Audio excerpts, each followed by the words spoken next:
Delve into দি পাস্টে আরেকবার আপনাদের স্বাগত। আগের একটা ছোট্ট শর্টসে আমি বললাম যে পশ্চিমবঙ্গে একটা বিশাল পরিবর্তন হয়েছে রাজনৈতিক প্রেক্ষাপটে, এবং সেখানে আমরা ভারতীয় জনতা পার্টিকে দেখতে পেয়েছি প্রথমবার পশ্চিমবঙ্গের মাটিতে। কংগ্রেস, তারপর ৩৫ বছর বামেদের, তারপর হচ্ছে তৃণমূল সরকার, এবং অবশেষে ভারতীয় জনতা পার্টি এসছে। এবং এই প্রথমবার কেন্দ্রে যিনি সরকার, তিনি স্বাধীনতার পর অবশ্যই কেন্দ্রে কংগ্রেস এবং পশ্চিমবঙ্গে ছিল, কিন্তু যেটা বলতে পাচ্ছি এখন কেন্দ্রে যে শক্তিশালী ভাজপা গভর্নমেন্ট সেটাও পশ্চিমবঙ্গে এসছে, সুতরাং ডবল ইঞ্জিন সরকার চলে এসছে। এবার অনেকেই প্রশ্ন করবে যে সিএসসির পূর্বতন যে প্রাক্তন সরকার সিএসসি যে অ্যাডভার্টিজমেন্ট দিয়েছিল সেক্ষেত্রে কী পরিবর্তন হতে পারে। এক্ষেত্রে দুটো সম্ভাবনা সাধারণত রয়েছে।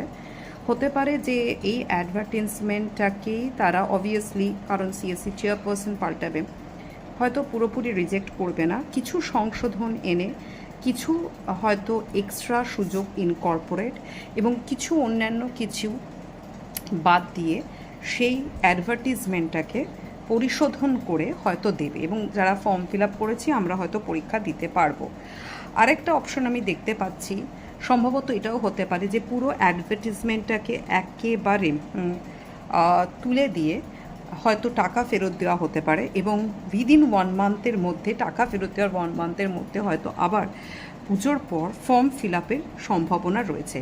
এবং সেক্ষেত্রে বয়সের যে যারা পিএইচডি করেছে তাদের যে বাড়তি 5 বছর, জেনারেলদের ক্ষেত্রে, উইমেনদের বা নারীদের ক্ষেত্রে ফর্মের দাম কম, যেটা আমরা অন্যান্য বিজেপি শাসিত রাষ্ট্রে, বিশেষ করে রাষ্ট্রবর্তী রাজ্যে ওড়িশাতে আমরা দেখি, আসামে দেখি, সেটা হওয়ার চান্সেস কিন্তু খুব বেশি পরিমাণে রয়েছে। এবং যারা অস্থায়ী শিক্ষক, বিশেষ করে যারা এসএসসিটি, বিশেষ করে ক্যাটাগরি 1, কারণ তারা সবথেকে বেশি তাদের ক্ষতি হয়েছে, তাদের কেরিয়ারে ক্ষতি হয়েছে। প্রথমত তৃণমূল সরকাররা 20 লাখ 30 লাখ টাকা নিয়ে চাকরি দিত।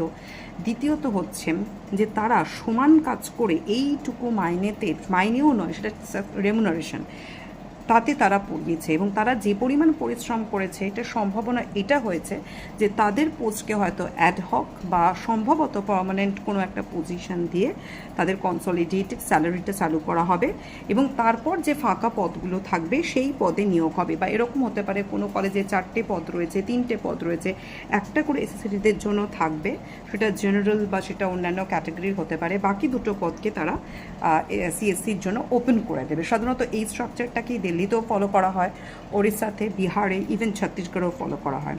হোপফুলি যা হচ্ছে ভালো হবে। সিএসসিতে যদি কোনো পরিবর্তন হয় আমার চ্যানেলটি ফলো, লাইক এবং সাবস্ক্রাইব করুন, শেয়ার করুন, অবশ্যই এখানে আমি দেব।